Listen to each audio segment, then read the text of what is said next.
and it is going. And so, once again, I want to welcome Alicia Hurle to our Prophetic Activism from the Cross to the Community Doctoral Cohort. Alicia's a good friend of mine from Kentucky. She's in Louisville, and she will be focused today on activism and organizing with Black congregations and faith communities. She is a co-director for Kentucky Civic Engagement Table and Commonwealth Alliance of Voter Engagement. Her pronouns are she, her, and hers. And Alicia, we welcome you this morning. And before you get started, I want everyone to go around and introduce themselves. So if each of you could go around one by one and unmute and introduce who you are, what you're doing in your community with your ministry, and we'll go from there. Good morning, Alicia. My name is Katina Jackson. I live in Somerset, New Jersey, and I'm actively involved in a lot of different community organizations, and I'm excited to learn and hear from you today.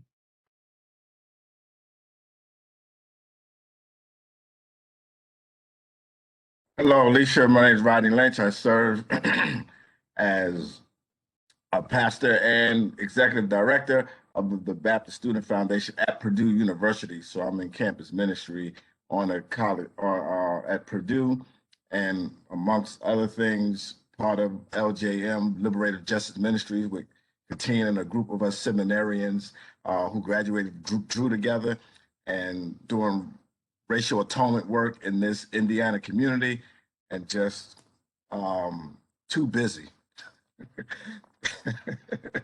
Thanks, and good to have you. Hi, Alicia. I'm Kim Clemens Jones from Valley Stream, New York. I pastor the Valley Stream Presbyterian Church, and I run an organization called the Wanted Project for Young Boys of Color. It's good to see you. Good morning, Alicia. My name is Damon Horton. I'm in Lexington, Kentucky. I'm the Poverty Intervention and Preventive Coordinator for Nathaniel Mission that deals with homeless. They're a caseworker, but I have my own nonprofit organization called Within My Father's House, where we deal with at-risk youth and help guide them in a few programs that I have created with a program called Peaceful Alternative to Tough Situations, how to deal with their anger, how to be able to talk to each other and deal with stressful situations without fighting or killing each other, and also working with men and women coming out of the prison system. And used to do a lot of lobbying for that as well, House Bill 70. So.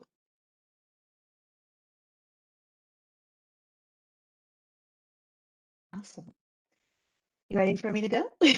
Okay. And can y'all hear me okay? Okay, awesome. And if I get distracted, it's just because I have a puppy and he's very needy. So if I look down or anything, that's what it is. So just heads up on that. Well, thank you all for introducing yourselves. Once again, my name is Alicia Hurle. And yeah, today I hope to just share a little bit about my background, how I got into grassroots organizing and eventually political organizing. And some of my past experiences working with Black faith communities. So I hope that illuminates some more lessons about organizing in general, but definitely open to questions throughout. I don't have a formal presentation, but just want to walk through some different phases of my own life to kind of illuminate those organizing lessons. And then would also love to share some organizing tools with y'all that I've introduced in different spaces, but also have learned along my organizing journey. So if those are helpful, I'd love to kind of share those toward the end. So I just want to kind of start off by saying I myself I'm not part of a formal faith community. I feel like that's important to name because a lot of times when I've organized within Black churches, it's always been, okay, where do you go to church? Where's your church home kind of thing. So I just want to name that.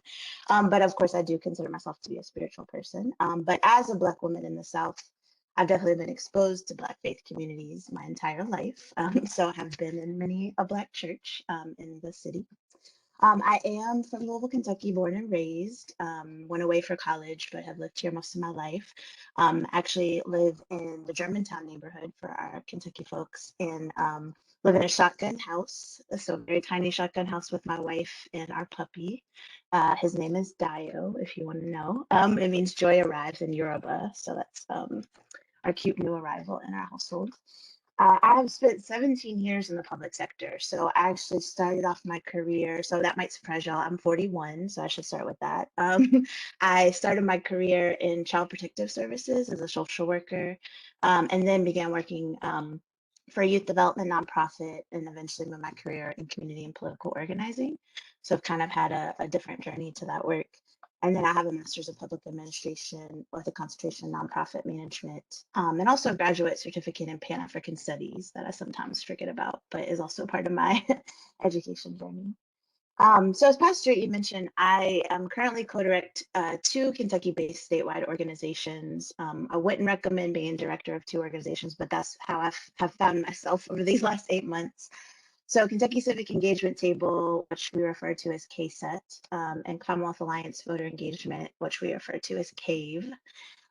So these are, KSET is a 501c3 nonprofit, and CAVE is a 501c4 nonprofit. And so folks who aren't as familiar with 501c4s, you can't do tax deductible donations, so they don't get a lot of grants, things like that. So they get a lot of individual support from donors, but they're able to do more politically leaning work. So they can, for instance, reach out just to Democratic voters, or they can talk more about, a bill and then how you might vote according to like a legislator's position or something like that. So they have a lot more leeway to lean in on the political work more explicitly than 501c3 partners are. Of course, I think we all know 501c3 nonprofits that might forego those laws and rules, but like generally they have to abide by those. And that also includes 501c4 nonprofits have more ability to explicitly support candidates and things like that in elections. So work with those two organizations. So our whole mission is to really work with groups and coalitions. So we have partners or member organizations of our nonprofit, and they include local unions, grassroots organizing groups, policy organization, public health organizations, faith-based organizations, racial justice groups. So we really have the whole gamut of groups, and what we do is provide those groups with opportunities for collaboration, coordination on civic engagement and voter engagement. So we provide data, strategy, field support, digital tools, grants, and really just creating a space for them to convene. So we have calls every week where we just come together with all those various groups to, we had a whole several months of legislative strategy sessions together to talk about what bills were moving through the Kentucky State Legislature, how we wanted to move together against those attacks that we were facing. And now we're moving into really talking about what work we want to do on the ground with people over this year as we move into the 2022 election. So really a great space to kind of come together and coordinate our collective efforts, mainly so we're not stepping on each other's toes when we're out there in the field, connecting with people about the election or about issues in their community. So we're fairly new to Kentucky. We have been working to kind of build this progressive infrastructure just for a couple of years now. But we hope to one day really have a large impact on Kentucky election and just general organizing efforts. So we really exist, we don't see elections as the end goal, but really as a pathway to move toward systemic change in our state. So we want to not only elect better officials, but we want to think about how we as community co-govern with our elected officials to pass policies that are going to have real change in people's, or lead to real change in people's lives. So, it's not just enough to get these folks elected, but also how do we get them to do the things that we need? And I think the best example of our work, since we're really new in Kentucky, is actually what happened in Georgia. So, those electoral outcomes did not happen overnight. The seeds of that work were really planted 10, 15 years ago through intentional investment in building grassroots organizations, voter registration, and engagement programs. So, not only organizations in the Black community, but the Latinx community and immigrant communities and Asian communities. So that work was actually coalesced together for what we saw in 2020 and then the January election. So by the time they got to those elections, after years of coming together, the organizations which are actually similar organizations to mine were able to really bring all those groups together to get them to work in lockstep and then maximize their collective efforts, not just in urban areas, but in rural areas. So we, saw way more rural voter engagement in Georgia. So that's really what we hope to do in Kentucky eventually. We aspire to be like Georgia, knowing that Kentucky is completely different than Georgia. And we want to kind of consider our demographics as we build that path to victory for Kentucky. So that's kind of just my current political work. And then I was going to kind of move into the start of my time in organizing. Any questions about that stuff before we move? Oh. Okay, I don't want to talk at you. As an organizer, I like to be in conversation. So, but yeah, if y'all have any questions, let me know. I have a question. Oh yeah, go for it. Yeah. So you talked about groups and coalition, and it sounds like you are doing more of like group-centered leadership versus this charismatic individual leadership. That's what I like about, what I love about Black Lives Matter. Ain't no one person, you kill one person, the whole movement dies. That would be it. So I love that. However, what are some of the most challenging or frustrations you go through to get these coalitions or groups of coalitions together? Because this is really challenging here in my context to get other campus faith leaders, URL is what we call them, university leaders, and it is like pulling teeth to get a coalition together to do anything, right? Yeah. So what are some of those frustrations or challenges that you go through that can help me kind of get over those that won't come to the table? Yeah, no, that's a great question. And that's something I'm really kind of learning along the way. I mean, I think when I was within one of the organizations that's now a partner of my organization, it was really hard to dedicate time to that coalition building because you're dealing with all your internal stuff. And then all of a sudden you're trying to make this ecosystem outside of your organization. And that is just hard work. And so I'm really glad that I'm in the position to that's the work for me, is to build that coalition. I don't have a million other things pulling me. So I think being able to have that focus and energy to do that work, because it is a whole job in and of itself. I think the thing that we're coming upon is in building the coalition, which I kind of came in a little later after this group had formed and we already had members at the table. So what I'm really seeing is that there was no trust built, there was no real buy-in. And so folks are kind of just we're showing up like, what's this about? And so I just had to get folks refocused on why we're in this space. What is not only the thing that you're getting out of it, but what are you giving into it? So really having those conversations, and just overall is you have to build trust. People cannot move together if they don't trust each other, and if they're willing to pull out as soon as things get hard or conflict emerges. So I think we're really kind of trying to rebuild our coalition to kind of ground it in the right values. So I think first, really being clear about your purpose of being together, your long-term goals, and then and of course values. Hold on one second. You are not supposed to have this. Okay, sorry. Your long-term goals as a coalition. And then one tool that I was going to share a little bit later that we're going through with folks is our theory of change. So us as an organization needs to understand our theory of change and how it relates to the larger coalition. Because I think a lot of times folks get into conflict with each other because they just have drastically different theories of change. So if your theory of change is, I believe that incremental policy change will lead to the long-term liberation, and then you're trying to work with the group that is liberation or nothing, and we only want this and this is the only path forward, you're going to continue to bump heads. So, how do we enter coalitions, really understanding each other's theory of change, where there's alignment, where there's not alignment, and then move accordingly. So I think that's the thing we're really embarking on. And I'm happy to share the theory of change guide that we created just to really start those conversations, because it's really groups answering questions internally and then relating that back to the larger group. So that's really what we're trying. So I'm learning in the process, but those are some things that are coming up. Thank you. Yeah, definitely. Alicia, Tamika Richardson just joined us. She's one of our peer members as well. And so I'm going to ask real quick, Tamika, if you could just introduce yourself and for our plenary speaker, and just tell her where you are and what's your ministry context.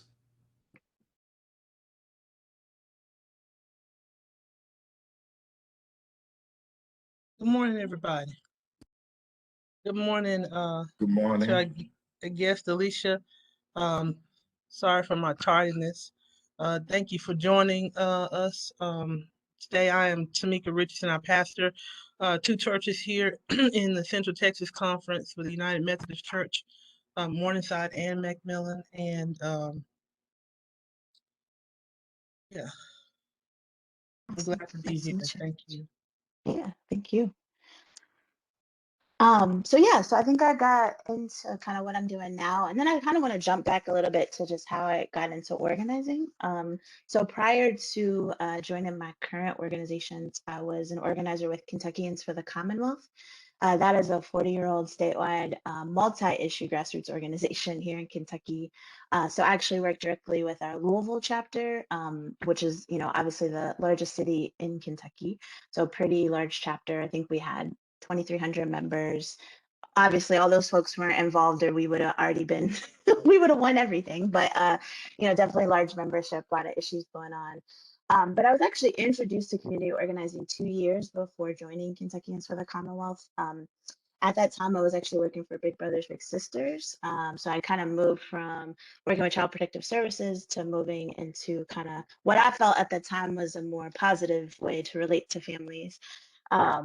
And which later I would kind of associate more with paternalistic model of relating to families, but we can get into that later. But as my role in that organization, I was invited to an event hosted by Network Center for Community Change. So they were an organizing group that was based kind of in Louisville, really focused in on some predominantly Black communities in the city and organizing within those communities. So when I attended their network night, which was just a monthly gathering that they had, they kind of would move to different neighborhoods that they worked in every month and invite the community. I thought I was just going there to share what my organization had going on and kind of invite people.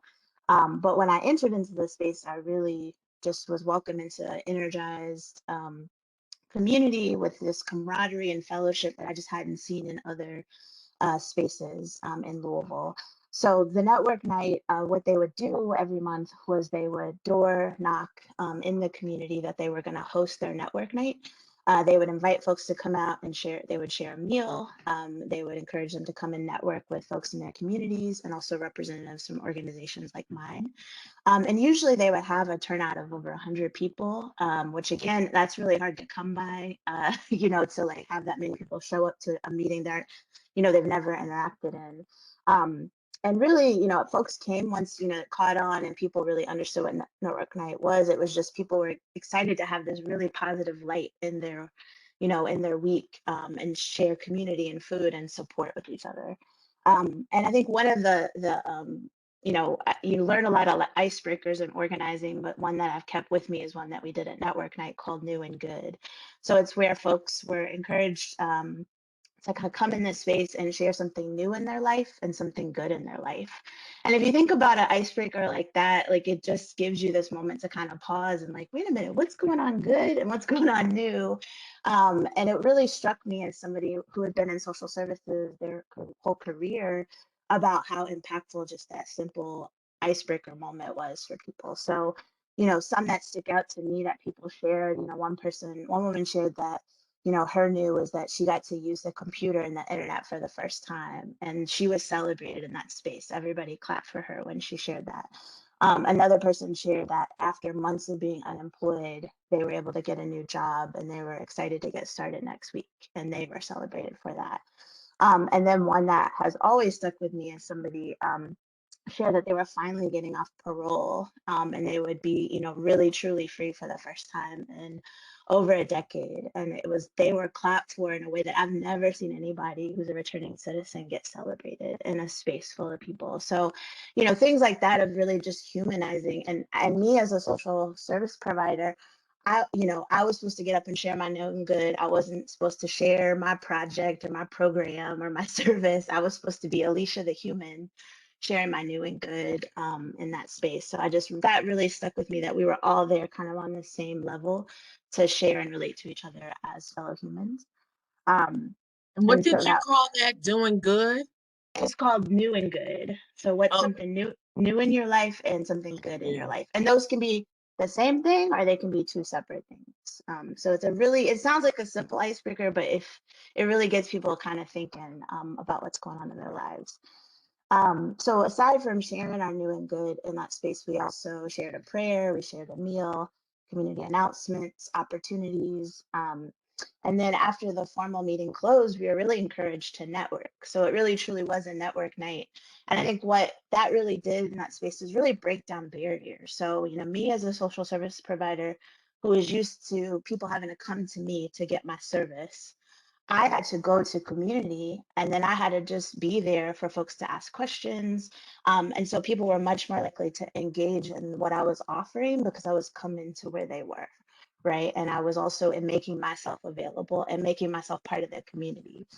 So it really I think community organizing, a lot of times you don't realize you're being organized, like you're the subject of the organizing. And I think now that I'm an organizer, it's like, oh, wow, they've really organized me, right? Like they made me move and operate in a different way and become part of this collective organizing effort. So I ended up taking part in their leadership development training that they hosted. It was like a week-long training. You actually became a power member after that. So I was considered a grassroots leader, even though I was part of also still this social service agency that was kind of a partner in this space. So it was really, like I said, breaking down a lot of those barriers. And it was interesting too, because a lot of folks used to refer to network night as a church without the religion. So it really gave people that fellowship experience that they often experienced in church, and for whatever reason wasn't something that everybody felt welcomed into all the time. So it kind of created that different space for people outside of a formal church environment. So I really think that was a space for renewal. I know it was definitely energizing to me, and it was one of the most vibrant, diverse, welcoming spaces I'd ever been to in the city, where Black, white, people, poor, working class, higher income were kind of coming together in community.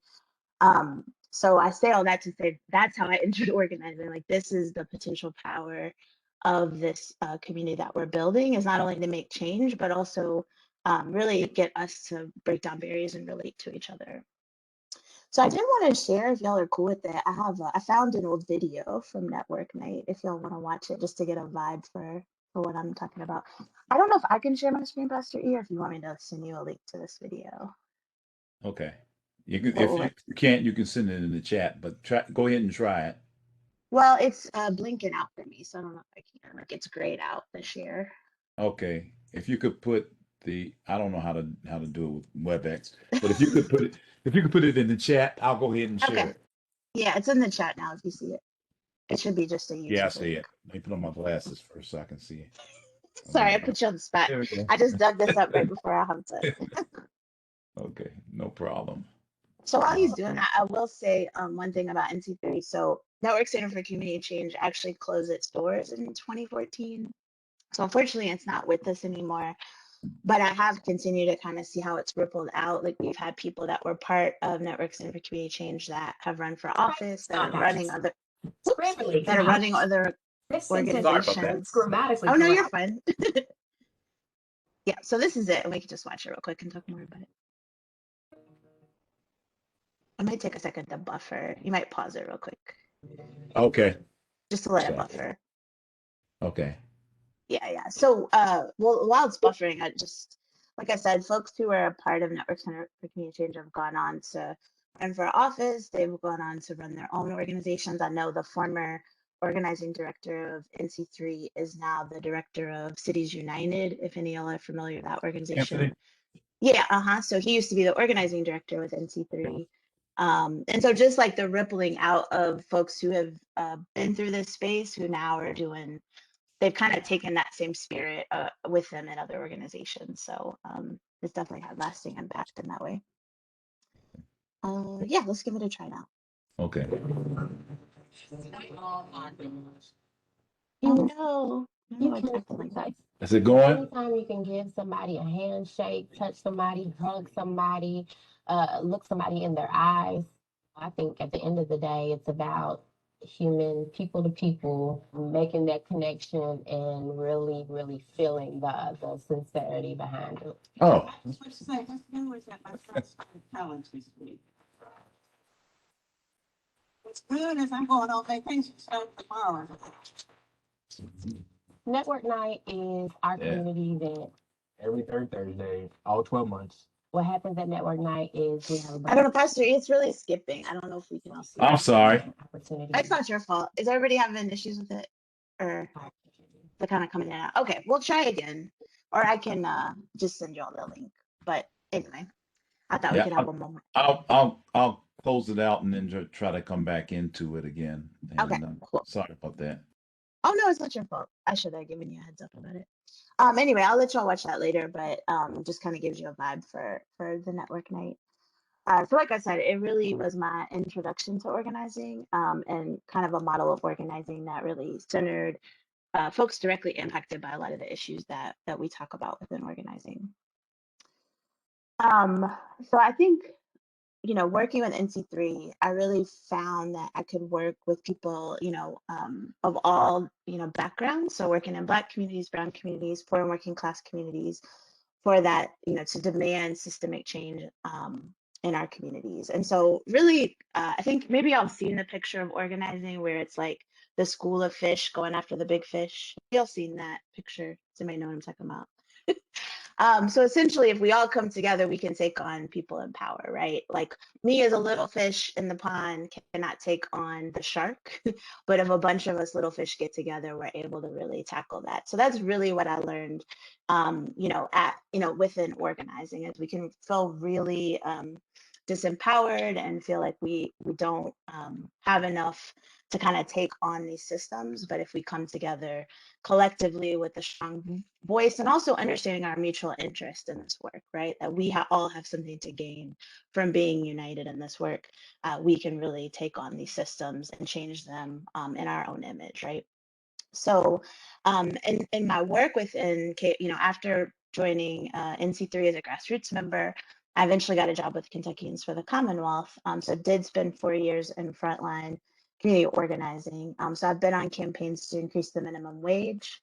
I've trained folks to be grassroots lobbyists. So I know Pastor E is engaged in this in Frankfurt, you know, traveling to our state capital to be in lobby meetings with state representatives and senators, going to rallies in the Capitol steps, you know, doing prayer vigils in front of legislators' office. You know, that's something that if you, Joe Schmo citizen, go to Frankfurt, that is just an overwhelming experience. But there's something about having a lobby day where you're bringing people together from across the state and talking to legislators and holding their feet to the fire when they try to distract and deflect and tell you why they don't have the power. You know, that is a really powerful force. So I know a lot of y'all probably have had those experiences, and that's the power of organizing once again. I've also been a part of organizing voter registration drives to get out the vote, organized town halls and elected officials, candidate debates, and forums. I think one of the most fun ones we ever did, we actually had a DJ and we live streamed it. We had a local college debate team moderate the debate, you know, so just really trying to bring it in kind of the space for young people and other people that may not come to those type of forums.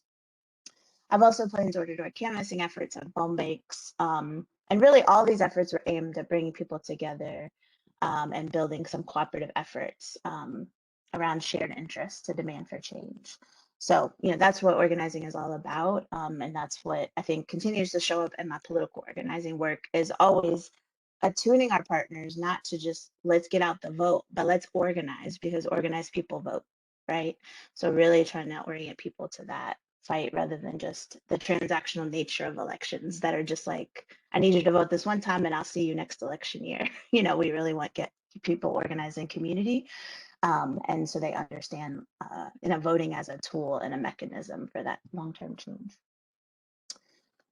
So one project I wanted to share with y'all that was really instrumental in my organizing was a project called Vision Smoketown. And that effort has been really dear to my heart because I had a personal connection to the community, and also because I just learned a lot about working with communities of faith, and also just generally bringing together coalitions. So for those that don't know, Smoketown is a neighborhood in Louisville. It's the city's oldest Black neighborhood. So Black people actually started moving into Smoketown right after emancipation. And if you don't know, Muhammad Ali learned to box in Smoketown. He's not from Smoketown, he's from Parkland neighborhood, but he learned to box in Smoketown. And it's also home to very famous Louisvillians, including, I don't know how many people know Sarah Martin, but she was our Bessie Smith, basically. She lived in the Smoketown neighborhood. So right before, we moved our offices, KFTC moved into the Smoketown neighborhood in 2013. And so right before that, a housing project, Shepherd Square, had been demolished by the city. So the residents were displaced all across Louisville. And folks were really looking at Smoketown, developers, city leaders, just like as a blank slate. We can kind of develop this the way we want. We got the people in the projects out, and we can really, just ignoring long-term residents. Once again, 150-year-old neighborhood, right? So this has got generations of history. But really developers were ready to kind of launch in and develop it how they saw fit. So what we decided to do as an organization was to launch a canvassing program. I think at first we wanted to go around and talk to neighbors about like, your neighborhood's gonna be gentrified, like, don't you want to stop this? And we were like, okay, we're putting words in people's mouths, right? So we wanted to step back and really say, what are folks, what are the conditions currently that folks are experiencing? And then also, what would they like to see changed? How, do they plan to stay in their neighborhood? What services are available? What services would they like to see? So really, we did like a 4-page survey with people. And we ended up over that summer knocking on every door in the neighborhood. And we were able to get 140 surveys completed. And so once again, this would be renters, owners, young, old. I literally remember some guy, going up to a group of young guys who had obviously just been smoking marijuana and sitting there and doing a survey, right? Like we weren't putting up those barriers to who we talked to or how we related to folks. So we knocked every door, like I said, and then we also hosted community cookouts.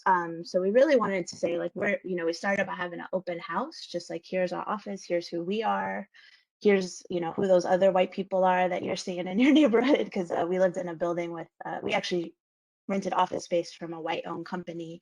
So a lot of folks didn't know who they were and were really curious. So really just kind of introducing ourselves, having community cookouts, building relationships, and giving folks another space to kind of share their vision for the neighborhood, and also resources and opportunities with each other. So after we compiled like all the results of the survey, we created a report called the Vision Smoketown Report.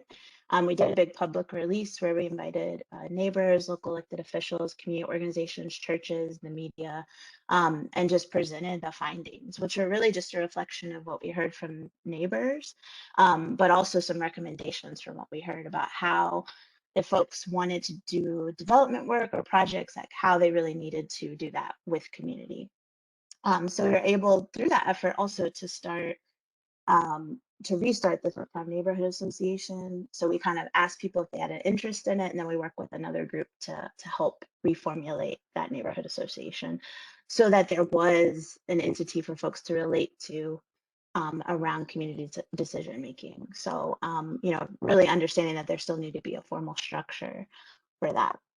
So all those efforts were really aimed at not only building relationships with community, but bringing residents together under a shared vision. And also, once again, highlighting to the greater community that Smoketown's here. Smoketown wants to, residents want to remain here, and they have an interest in the future of their community. So really saw that through that report. Not only did like their local council person pay attention to the neighborhood again, organizations knew that they needed to not only read the report, but hold community forums, do door knocking, different things before they, to get community input before they launched into any development projects. So we really did see that hold in a lot of ways. And we, continued efforts as much as possible. I think like most things in organizing, it is really hard to just sustain energy over years, so I really did see within our own organization, a lot of my grassroots members, for whatever reason, kind of peeled off. So I was kind of left holding the vision and really trying to share that with community. But I do think that we were able, at the very least, to impact some future projects that took place in the neighborhood. So I have seen some of that sustain, and there is still an active neighborhood association. So yeah, so that's kind of the project. And I was going to move into some other stuff, but any questions about that in particular? My question is, how do you decide the agenda? Do you base it on your own coalition's leadership team, or do you base it off of feedback from the community? Yeah, that's a good question. I mean, I would say the way we entered into this would probably not be the way that I would do it now. You know, I was a younger organizer, so we really just within our chapter. So we had a chapter leadership. We had a group that was actually like a economic justice team, and so a lot of the decision making was made within that body. That wasn't representative of community. So that's like mistake number one, right? Like it was really just us trying to figure out how we could be of service to the Smoketown community.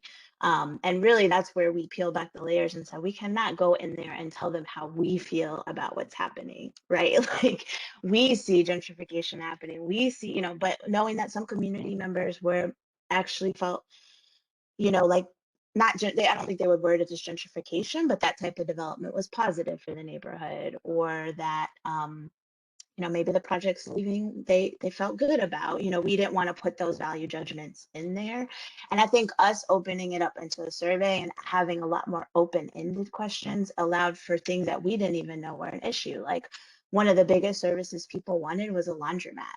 And it was like, oh, you know, I guess people not in the neighborhood, we wouldn't have thought about that to even ask, but it's because people live in older shotgun homes. They would have had to travel like one or two neighborhoods over to get a laundromat. So it was like very difficult. And so that allowing for those open-ended questions like elicited a lot more, or even kind of the tension of like, you know, not necessarily wanting police in the neighborhood because they know that leads to a lot of police brutality and discrimination, but also not feeling safe. So that tension of like, how do we build public safety without it being about the police? And I think those nuances, like we probably weren't as attuned to as like people in the community. So I think in that instance, it's like if you're not grounded in community, at least being open to capture those ideas.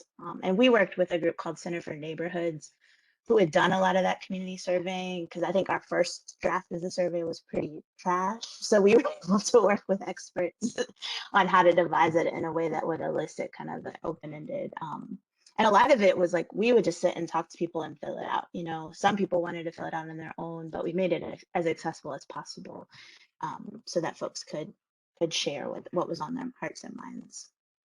And you've used the term shotgun twice. What's a Oh shotgun? yeah, sorry, I forget people aren't from around here. So a shotgun house is basically a house you could shoot through the front door and it would go through the back door.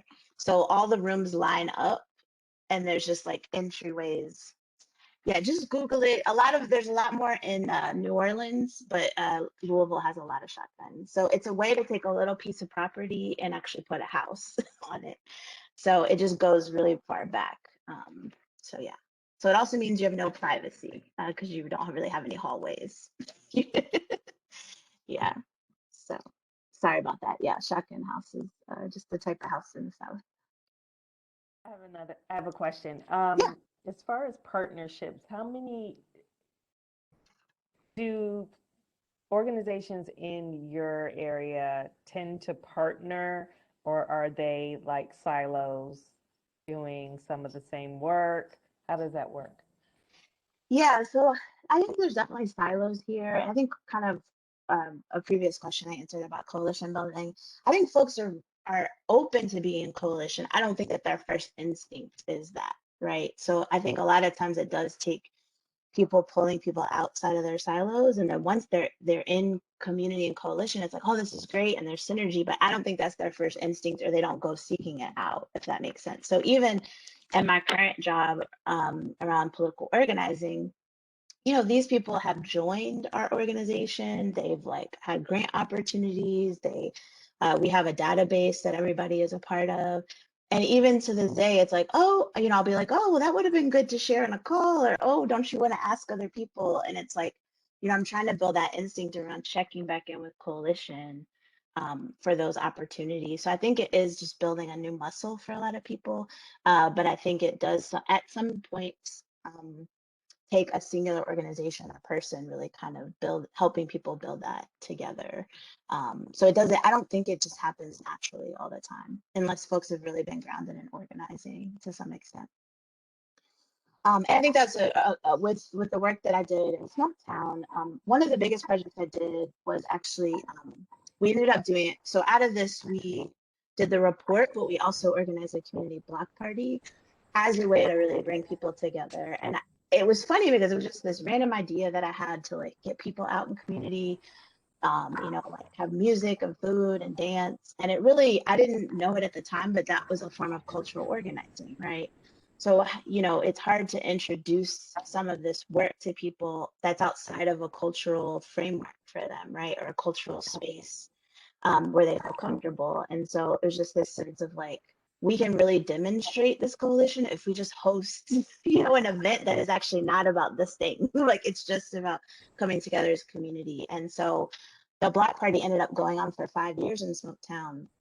And we were really diligent about bringing together. We had basically each organization in the community was invited to have a booth at the block party. And so they were invited to that. So we had, like, we asked every church in the neighborhood, every service provider, Habitat for Humanity, youth builders in the neighborhood. So really it was just inclusive. And once it caught on, like every organization, lots of organizations in the city were like, I want to have a booth. And I was like, well, what is your connection to Smoketown? And they couldn't articulate it, that they couldn't have a booth because it was like, this is just for Smoketown to be in community. And then we had food trucks and we had entertainment, and a lot of the entertainment were folks from the community.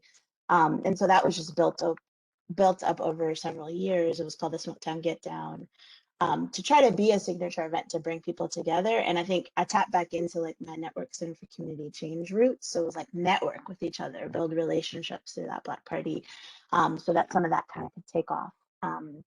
And then from there, we actually started the neighborhood association, but then also just started to talk to the organizations that had tables at that block party about then like, what are some community projects we can do together? You know, like, could we do a community cleanup? We talked about doing like an adopt the block, where maybe the organization, if your church is on this corner, like if you adopt that block and you do litter pickups or you check up on neighbors, or, you know, one church was going to do a community garden, that really is your block. And if we, you know, start to adopt lots of blocks, like we won't have some of the issues that we're seeing. And we also talked to people, organizations, about that program. It didn't really take off, but I think at least the ethic of it was that, like, you know, if this is a real person, if Miss Mary's house is falling down, please don't call the city on Miss Mary. Miss Mary is barely hanging on to that house. Instead, can we actually find a community service for her? There's like this thing called Repair Affair, where they'll fix up elderly people's houses, or like, is there a grant through the city to fix her roof? You know, so like, let's actually be in community with Miss Mary and not make Miss Mary's life 100 times harder, because now she's got to deal with codes and regulations and fines and fees, you know. So it's really just like getting folks to see that you are a part of this community. So it's not just complaining about the litter, but how are we actually going to organize people together to clean up the litter? So I think I noticed a lot when I came into the neighborhood, and it's not judgment, but a lot of churches, like, we're like, we just happen to be here. Like, we are geographically, we are located in Smoketown, but that's pretty much as far as our relationship goes. You know, a lot of members were driving in at that point and not really grounded in that community. So it's really getting people to orient back to, like, you are a part of the Smoketown community. So how will you be in service to that community? And so saw a lot of shifts in a lot of churches we worked with, and also just organizations in the neighborhood too, to act more as stakeholders rather than just you know, happening to have a building there. I got a question. Kind of complex, though, I think. Uh-oh. I'm just concerned, though. So organizing you've done with the block parties and the community cookouts and just bringing folks together.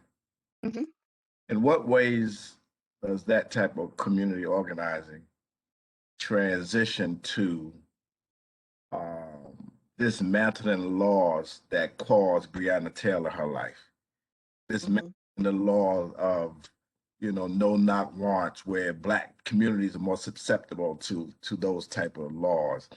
In what ways have you all been organizing, and that has transitioned to getting Rand Paul out of office? Mhm. Okay, he's the one that's holding up the anti-lynching bill. You know what I'm saying? So I'm wondering how might this type of organizing change those type of laws that Yeah. really are affecting the Black and brown communities? Yeah, that's a great question.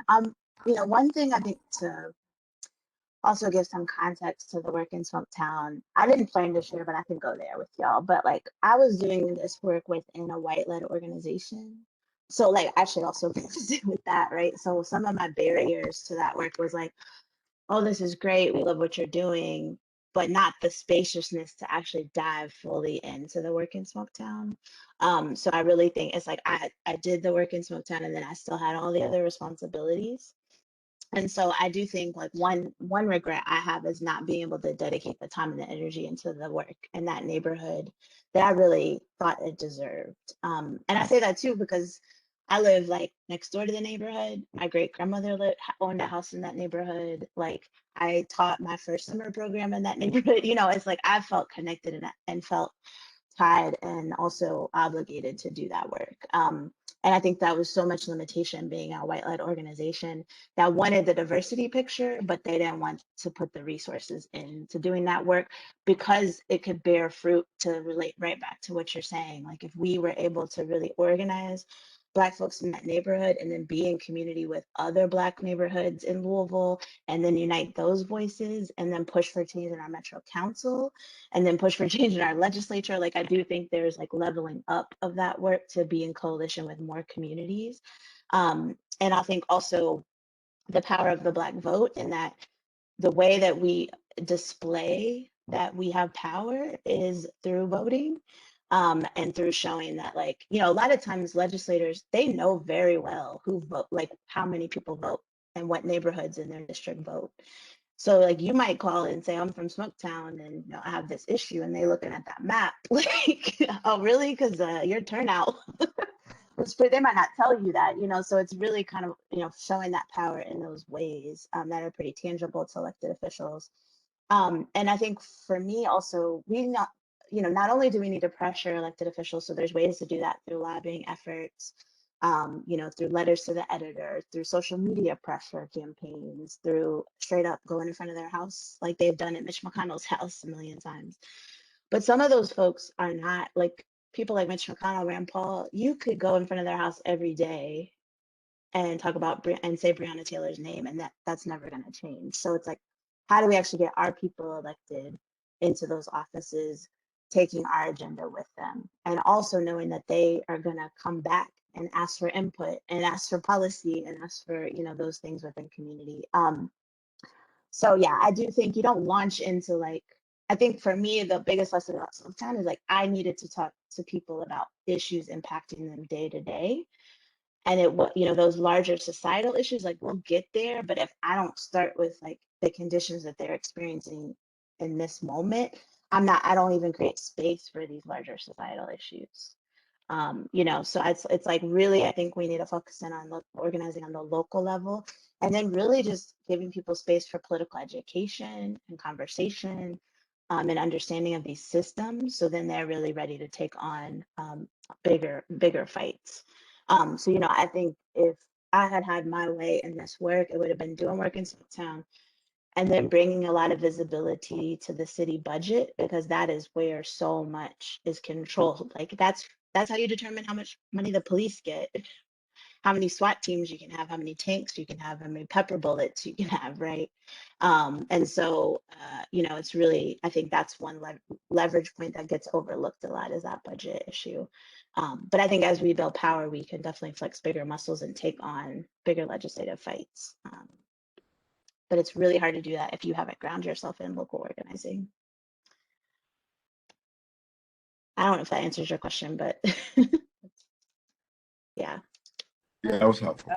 Yeah, but I do think with Breonna Taylor, like, and I wish I had lifted her up earlier. I do think that's catapulted our city in the, being able to take on those larger systemic issues. I mean, the amount of young people I've seen politically activated, the amount of white people that I've seen finally acknowledging and learning and humbling themselves in this moment and being ready to show up and put their bodies on the line, like I think that puts us in a whole different moment in the city than we were when I was actively organizing on the ground. So I do think there's lots of opportunities, and I think we're seeing that with Charles Booker, you know, being ready to possibly take on Rand Paul. So yeah, I think we can make moves in that direction here locally.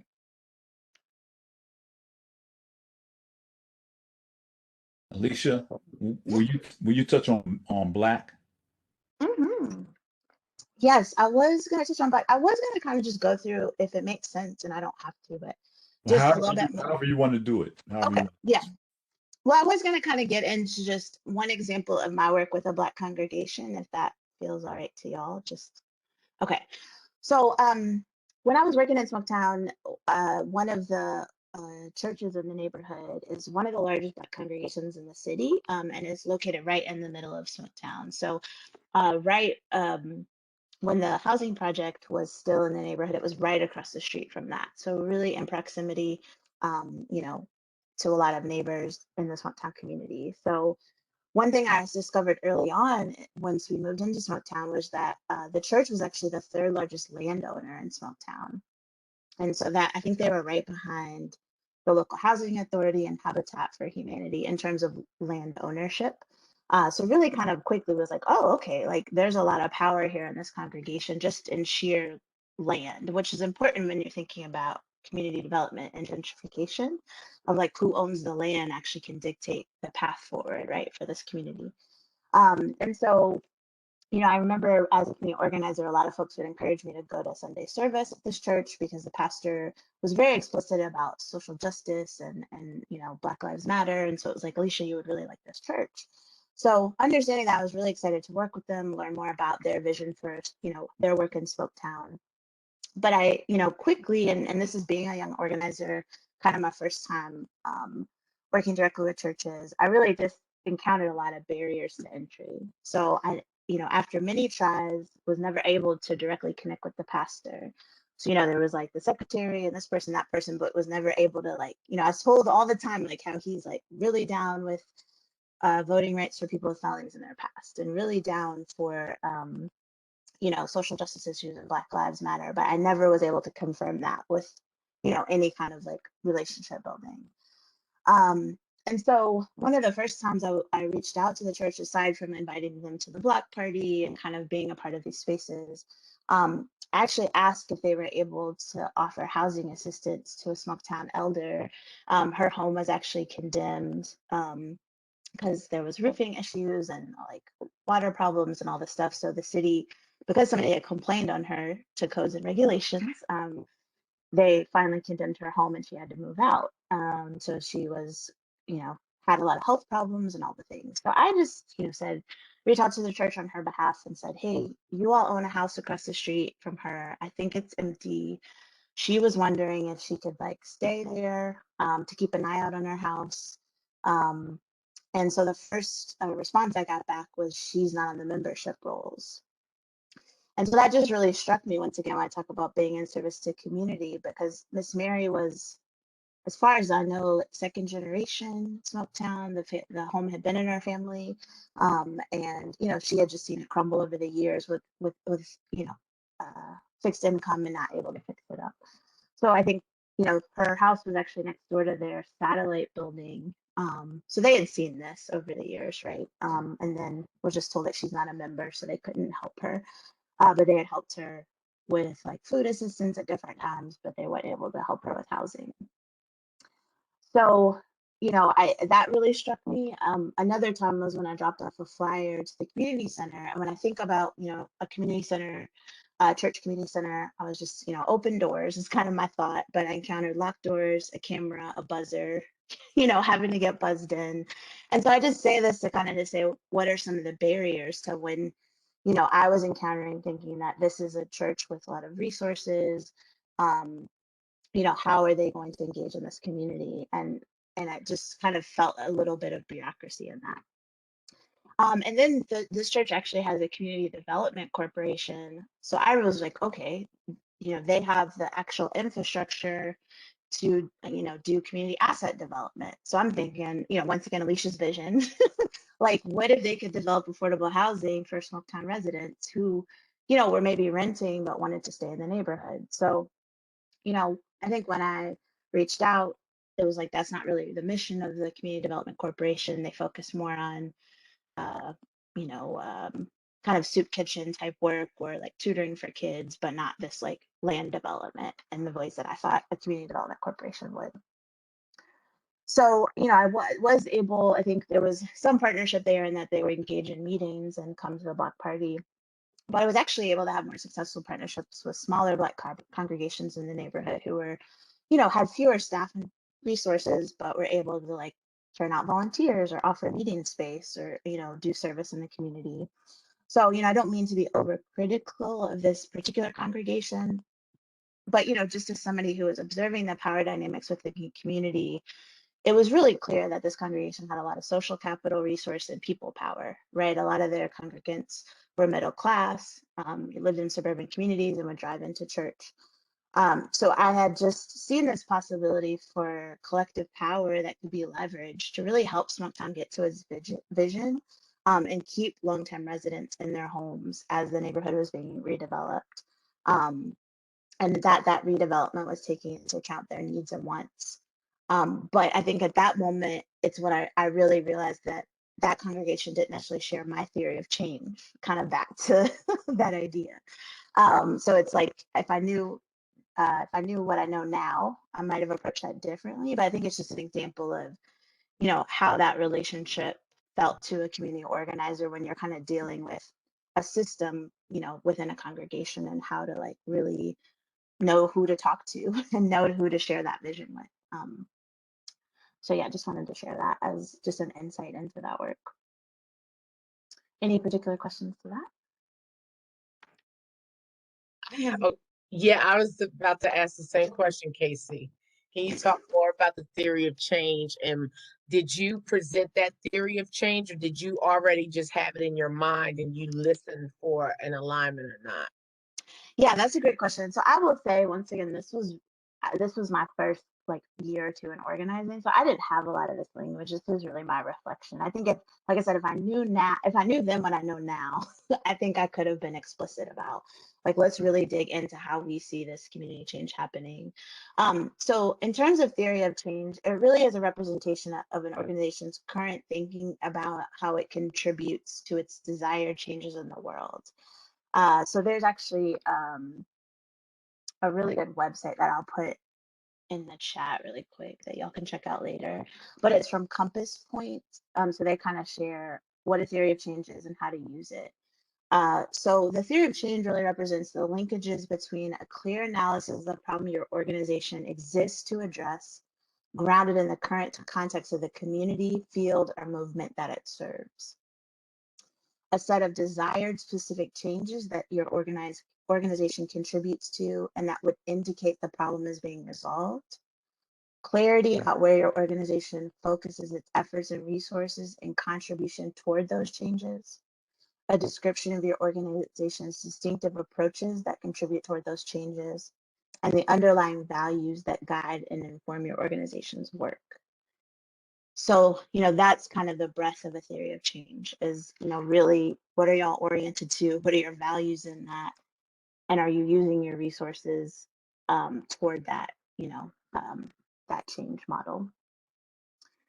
And so, as an example, I'll share just like a theory of change that I'm developing for my current organizations. So the way that I see political change happening in our community is if we significantly scale up grassroots organizing infrastructure to build year-round voter engagement, civic engagement programs. That will not only lead to electoral wins up and down the ballot, but will result in organized people power and multiracial democracy that paves the way for systemic change aimed at significantly improving material conditions for the Kentuckians who have been overlooked, exploited, and harmed by status quo politics. Our ecosystem should be focused on building relationships and power with our people and not simply getting individuals elected and gaining influence with decision makers. So that's an example of like our theory of change and how it's oriented to organize people power. So that's where we're going to put our resources and not just currying favor with Mitch McConnell and Rand Paul. So any questions particularly about theory of change?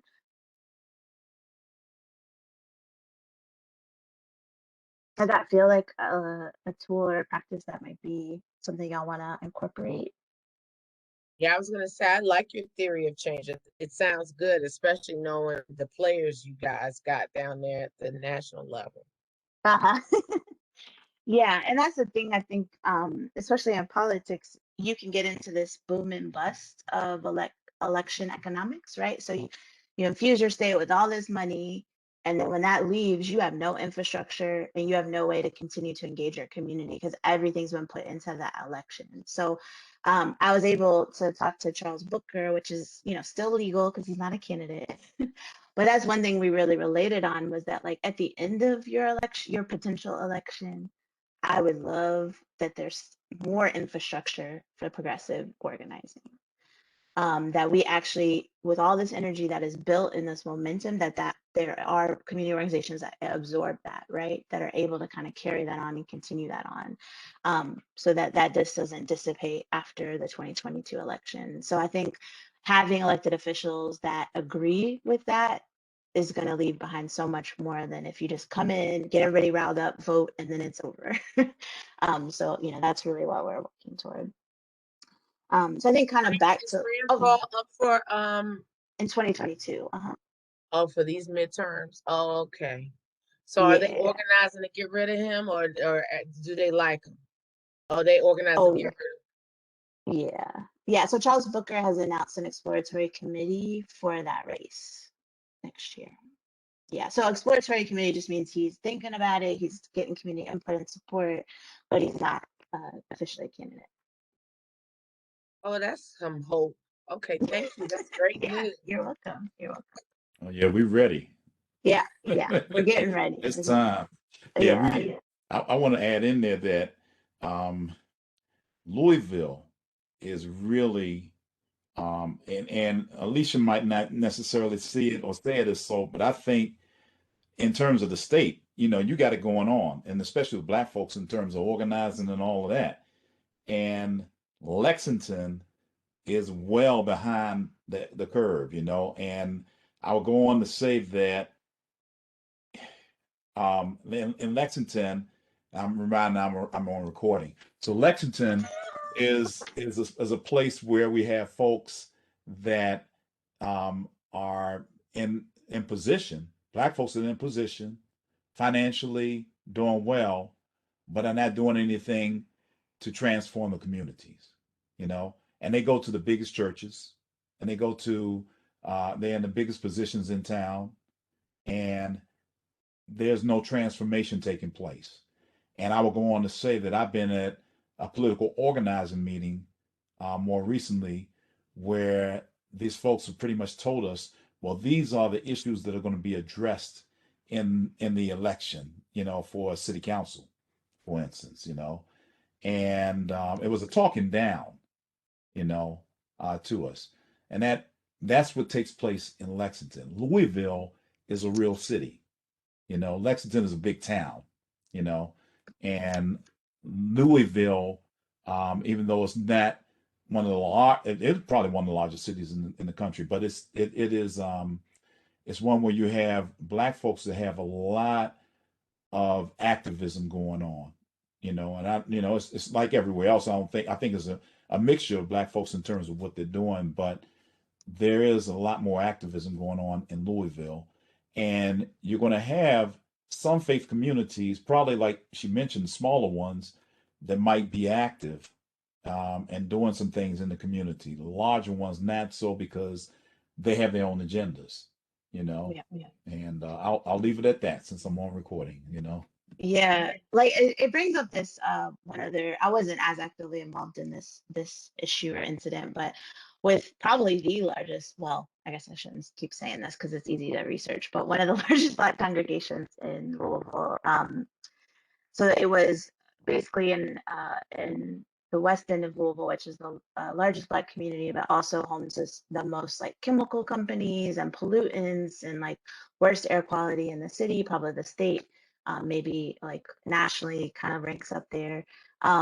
They were proposing a methane plant, which they were saying, the city was like saying it's great, it's green energy, and it's like, oh, it's coming to the Black neighborhood, like, once again, why do we have to absorb this thing that, would your community in the white neighborhood want, a methane plant in their back door? It would have been across from residential communities that were already dealing with, they were next to a distillery, liquor distillery. So they already get the vapors from the liquor. If you heard of like what's it called? Devil Share, is that what it's called? Where it's like the vapors from the bourbon barrels or whatever. So they're already dealing with that.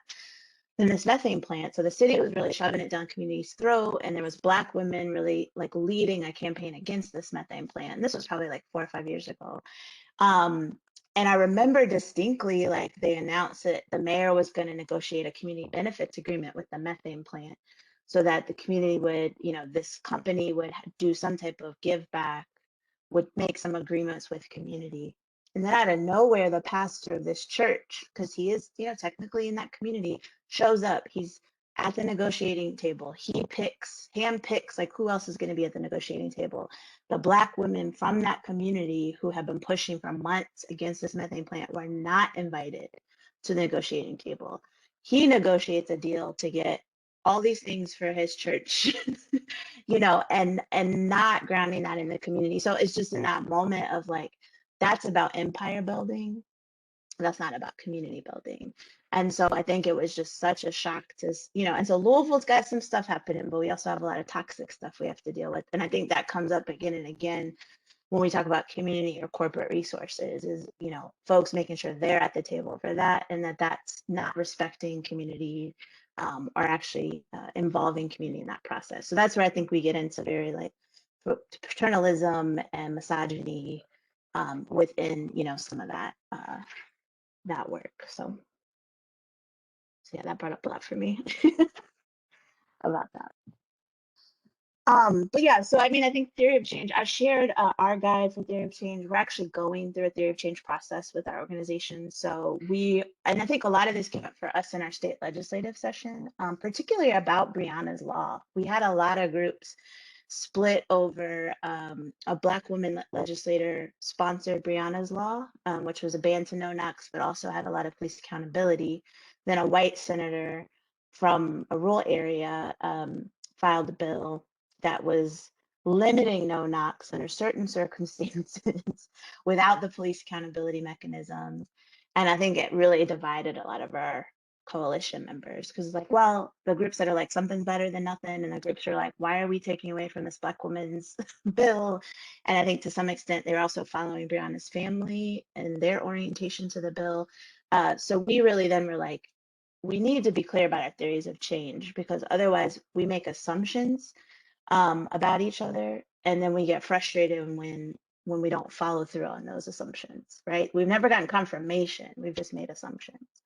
So we're actually asking groups to do an internal theory of change conversation with their leadership or their staff, and then we're going to follow up and kind of probe a little deeper and ask some more questions about their theory of change. So that's all in that guide I shared with you if you all want to use that for your own purpose.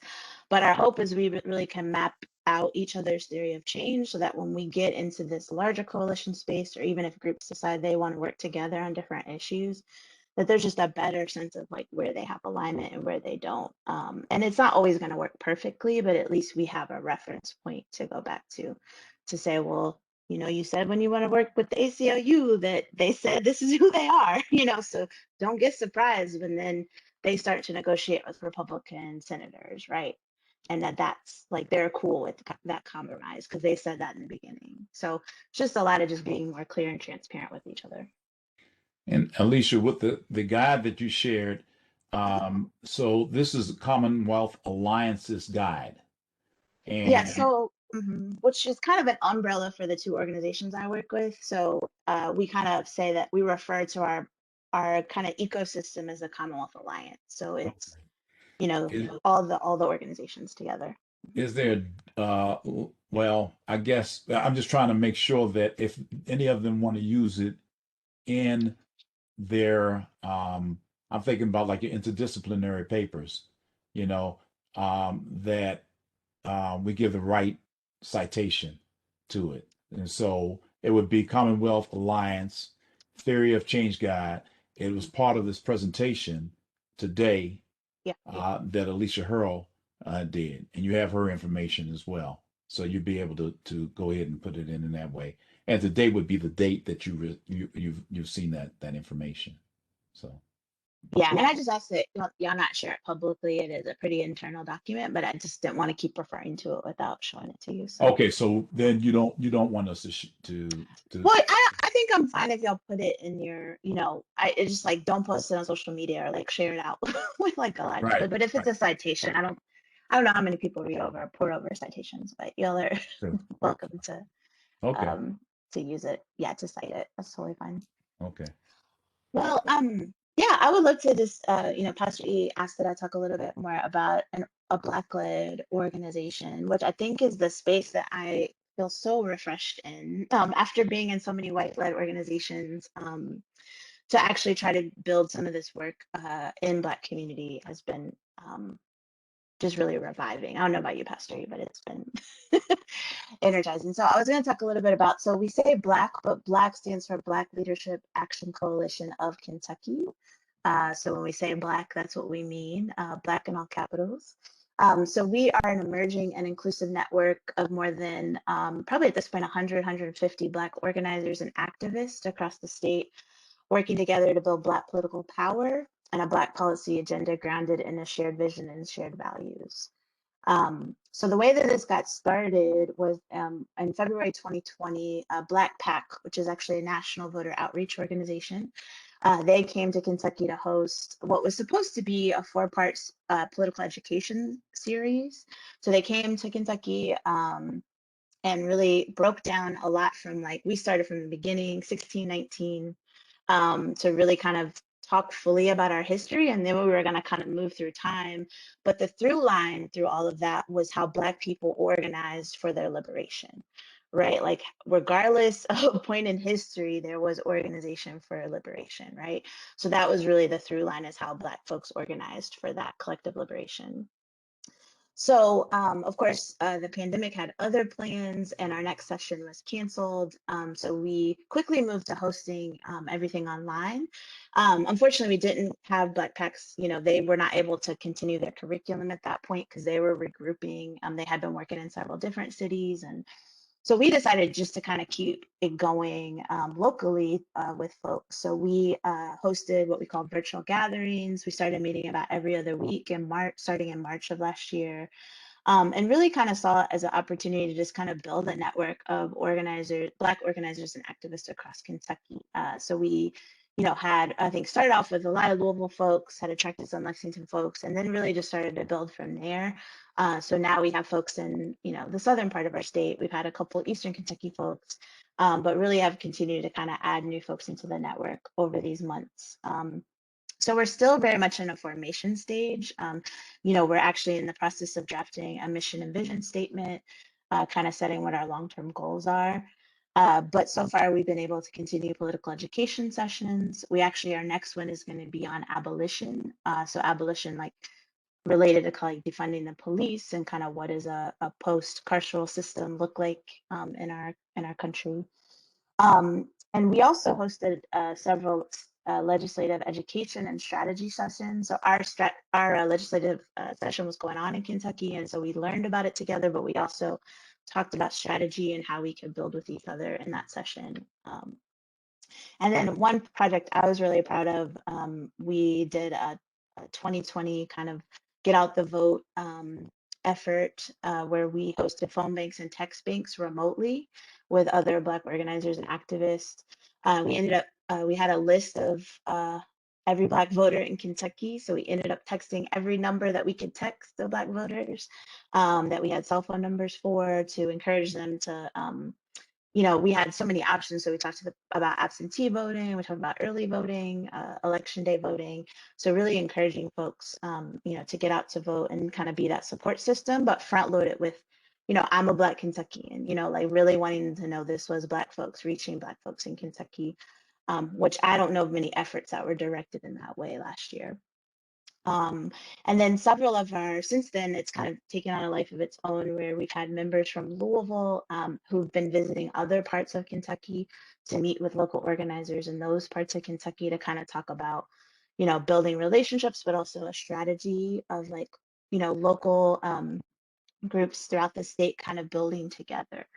So you know, definitely hoping that we can figure out what we want to do as this network and then how we want to build. I think a lot of it is like really rooted in how can we build locally, but then that builds statewide Black political power, right? Because we have folks across the state outside of Louisville and Lexington, right? Because I think we focus so much of our energy on Louisville and Lexington, which have the largest Black populations. But we have Black folks in Western Kentucky and Southern Kentucky. So we really kind of want to come together with those communities as much as we can. Anything else you would say about Black, Pastor E?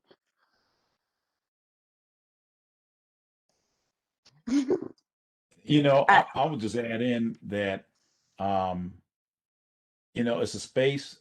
I love these spaces that are welcome to everybody being a part of it. So you got folks that are Christians are there, folks that are not Christians, and just a number of different people coming together.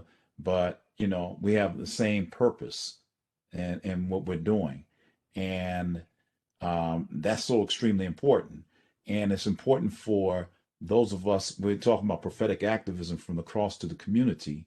Well, you know, the church has to be the community, has to be in the community, you know, and that for the purposes of, oh man, there's a whole bunch of Black folk that don't go to church, so I can get them in my church, you know, but for the purpose of being making some transformation in the community to the point that Alicia will call me Pastor E, but she ain't been in my church. I mean, she's been in my church when I had it one time, you know, but you know, she's not my congregant, you know, and I'm not trying to make her my congregant, you know. I'm trying to be a co-worker in this struggle for liberation for Black folks together, you know, and on the other side of that, yeah, I'm going to still have my church and I'm going to be doing the things that we're doing, and I can talk to it because all of you have that understand. I mentioned this yesterday. You all have your MDivs. You understand how to exegete the biblical text. You understand how to break it out and say, okay, this is what they were doing, and this is where the social justice was happening then. So now this is what we need to be doing as well. And this is where social justice is happening in our community and how we can make a change. You know, so I think that's important as we look at this. Not as a, you know, the evangelicals and all will look at it as a breeding ground. We're going to change these folks and make them, transform them, or whatever. The reality is that we need the transformation. So, and Black, getting back to Black is doing some transformative work, and it's really just like she said, it's so refreshing to be on the call with all these folks across Kentucky. I can't wait to see them all, and to a point where we can hug and what have you. But it's just a great space to be in, you know, and to know that everybody is progressive. There's nobody's tripping because someone is this identity or that identity or whatever. Everybody loves genuinely everybody else in that space, you know. So the way church should be. So Yeah, yeah. And I just have to say, like, you know, it's definitely this inclusive space. And I think what's really important about Pastor E being in the space is that people can see that people of faith, if they are gender nonconforming, if they're queer, if they're whatever, you know, that they see that somebody of faith is supportive of them and in community with them. We have a practice of sharing our pronouns, which I think is really important. And we've really had moments where we've had to really kind of teach people why we do that practice. You know, I think I live in this little progressive bubble and I have friends that use they, them pronouns. And I'm just like, kind of rolling with that, but that's not everybody's experience. So we've stepped back and kind of explained that to people. But I think it means so much. Another note that it's a multi-generational space. And so just like really kind of, we've had these moments where we've had elders kind of talk about, well, I wish young people would do X, Y, Z. And I was like, well, that's interesting because we have a 24-year-old on the call. We have a college student on the call. We're here, like we're in this space with you, so it's kind of broken down those walls a lot for folks. Like we have a woman, she comes on most times. And I mean, she's been working in the public sector for years and kind of like a been there, done that type of persona, but she's even kind of, I think, broken down a wall and hearing from us and feeling inspired and feeling like she has something to add to that space in a moment where she's kind of felt like nobody wants to hear from her anymore, she's been doing this work so long. So I think it has really inspired just a lot more community. I think there's, when I say political education, I think some of that is just having conversations with people. So there's a conversation around defund the police that I think I've been sidestepping in that space because I know that there's an alignment right now. And so we kind of stepped into it because we talked about joining the Movement for Black Lives table, which is kind of a national organizing table that we've been invited into. And we had to have that conversation because they explicitly ask you, like, are you all abolitionists? And I was like, ooh, well, we all have to start this conversation. And it kind of got heated at different moments, primarily because we had two individuals who were formerly incarcerated on the call. And we had one person kind of like speaking something that they just did not vibe with. And a lot of it was around, kind of, we've heard the rhetoric, like you need a mom and dad in the home and it starts at home and all this stuff. And we were talking about systemic oppression, right? And that just like was not vibing with some of the folks on the call. And we kind of got through that debate and I was like, yo, this is what it's about. Like, this is principled struggle. Like, this is how we start to build our shared analysis, is like in conversation, but also getting that political education together. So we're actually going to have an abolition training in a couple weeks to really start to hone in on like, what do we mean by this? Like, what does it mean to be an abolitionist in the 21st century? And then also, how do we, are we on board with naming ourselves as abolitionists? I think the next conversation is going to be capitalism. Are we anti-capitalist? What does that mean? So there's a lot of big systems. And I think, I've had to really check myself when I feel that uncomfortable in this space and feel like, oh, this person doesn't get it or whatever. I'm like, this is what it takes to build our shared analysis and shared vision, is to really be explicit. So I think we're taking our time. Somebody asked about a website. We don't have a website. We're not really public facing. And some of that is me holding on to it. I'm like, oh, I'm not ready to make it this thing. But we recently applied for a fellowship. So if we get that, I think that'll really like allow us to do some intentional organizational development and really kind of be more public and open. I was really, when we were reaching out to voters last fall, it was so redeeming. Like, you'd have a lot of text conversations that were not good. I don't know, Pastor, those text conversations when you accidentally text a white voter and they get really offended that you think they're Black. And they call you all sorts of names because they think you're a Democrat, even though you never said the word Democrat in your text. But sometimes you get a Black voter that was like, yes, I'm voting, and what is this? And I want to be a part of it, and I think one of our participants actually ended up being somebody we text about voting. So, just that kind of like, people are here for it. And so I think we, definitely owe it to Kentucky to be more public and get more people engaged. And I think we're going to get there this year. So. Do you want me to try the video once again? I think that what I have to do is pause the recording in order to do the video. Oh, do you? Okay. Yeah. I think that's it, but go on. I mean, you just let me know, we still got a few minutes here. So. Yeah, I just one other tool, and I won't get super deep into it, but I did want to share. I think you had mentioned wanting to like learn more about or share more about the power analysis. Yeah, absolutely. So one exercise we did in Black, gosh, I don't even remember when. I think earlier this year. So we've been talking a lot about the political players, like who has power in the state, like all the things. And so we brought in a tool called the power analysis, which is basically a way for you to create a picture of the political landscape, or just power landscape, in order to understand how and by whom power is exercised. to cause harm in our communities. So it's really just this like chart, and I'll send you kind of a link to like more information about it. But you kind of have a kind of an axis in the middle.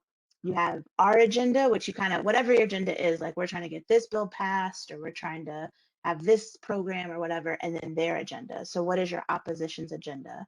And then you're really looking at on one end, you're kind of looking about who shares your vision, you know, kind of on this axis, and then what is their power. And so you're kind of placing, you're kind of naming out like the political players, you're naming out the organized groups, and how they agree with you or how much power they have.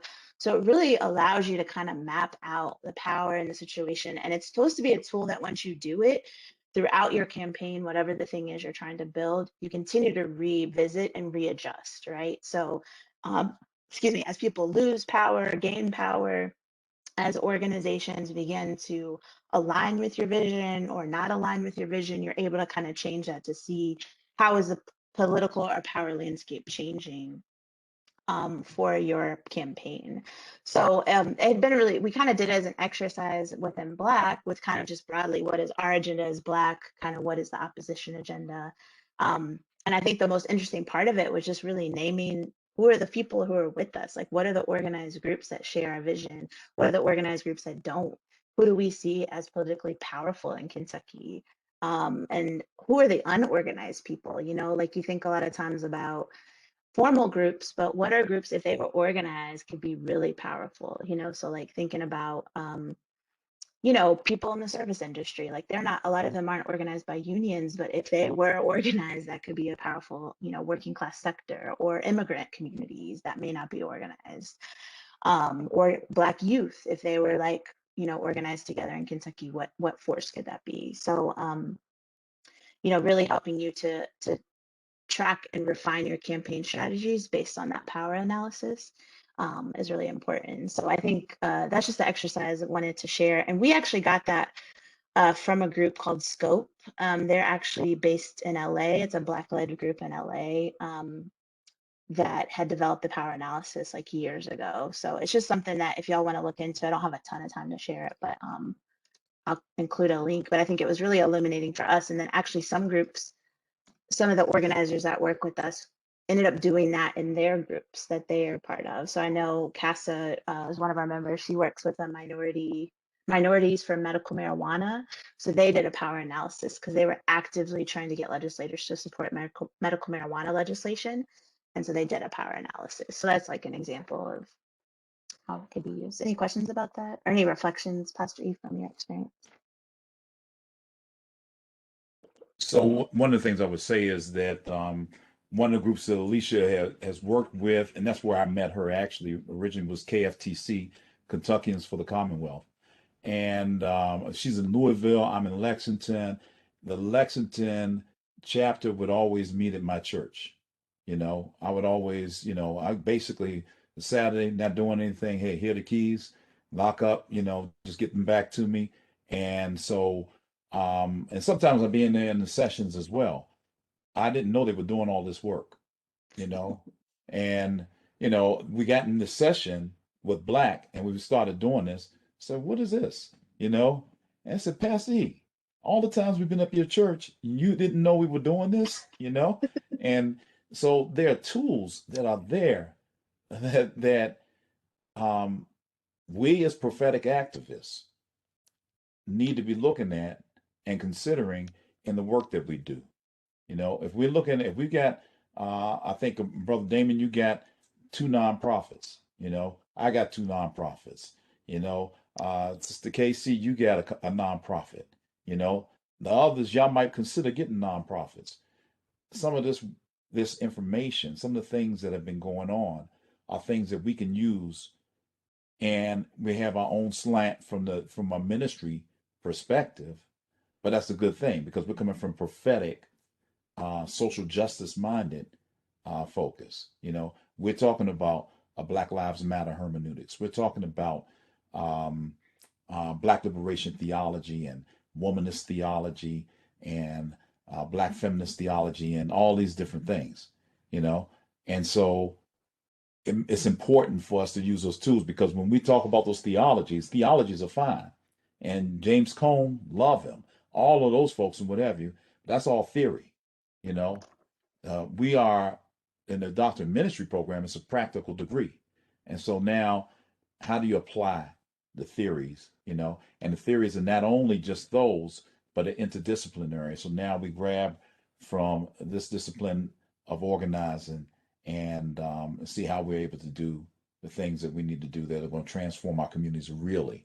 And so, and at the point where people will, instead of us looking at, oh, how can I get some money, begging for money and what have you, that you're doing things that catches the eye of others, and this, oh, I've got to get involved with this. I've got to pour into even KFTC, which is a predominantly white organization.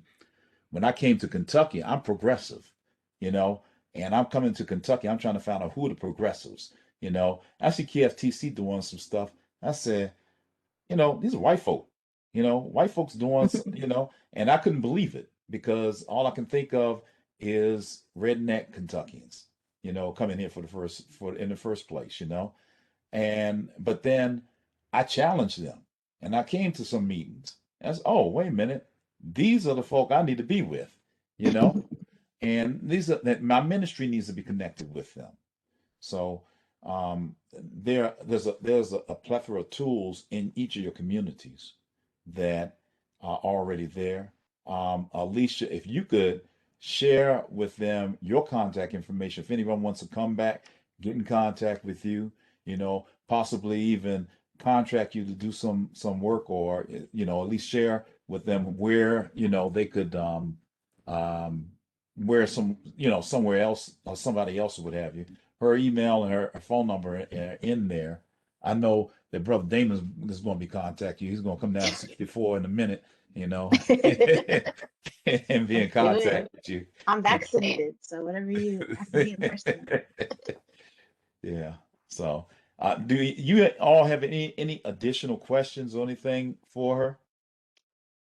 Any comments? This was great. Thank you so much, Alicia. I appreciate you sharing so much with us. Thank you. Lots of great information and got my wheels turning. So thank you for that. Awesome. Thank you all. Thank you all for listening and for asking questions. I really appreciate it. I hope, you know, I get, like I said, as an organizer, I want to be in conversation, so it's hard for me to just talk at people. But I hope it was worth your time. And yeah, feel free to reach out if you know, I think if you can save this chat, I put a bunch of links in it. But I'm happy to share other things offline too. No, well, thank you very much, Alicia. And you're headed down to Dallas. Oh, Austin. Yeah, to see my Austin. nephews Okay. tomorrow. All right. Yeah, excited. Yeah. Yeah. Reverend Richardson is down in Fort Worth, you know. Awesome. So, but in any event, thank you so much. We really y'all. appreciate this, and you know, I can see we're gonna be calling you back in the future as well. So, Sounds great. so Y'all take care. Have a good rest of your week. you Good too. to Have a safe hear. trip. Bye. All righty. Bye bye. So, before we go on to the break, after we come back we pull up the agenda. We're going to come back at 1:15. Then we'll have Dr. Johnson. He'll give us institutional review board process. We'll do that for an hour. We'll have another 45 minutes after that with Reverend KC on the trip to Ghana. And then it's library time and one-on-one. So everybody good with that? Dr. Everett, Yes, sir. the link for Thursday with Joe Daniels, It's going to be this. it is going to be there. So Yeah. send this link to people we're inviting. Right. Right. In fact, I got to email folk who signed up for the other one because you know the problem is that I don't think I would be able to do Zoom and this one at the same time, and so it just makes sense to do this, and they're not going to count if we go out to Zoom. They're not going to count that as time, you know. Yeah. So, I just want to make sure this is the same link we should invite people to. yeah, absolutely. All right. Absolutely. So, okay, well, stay on. You know, that's what we got to do. But I will see you all at 1:15. Okay, All thank right. you. All right, thank you.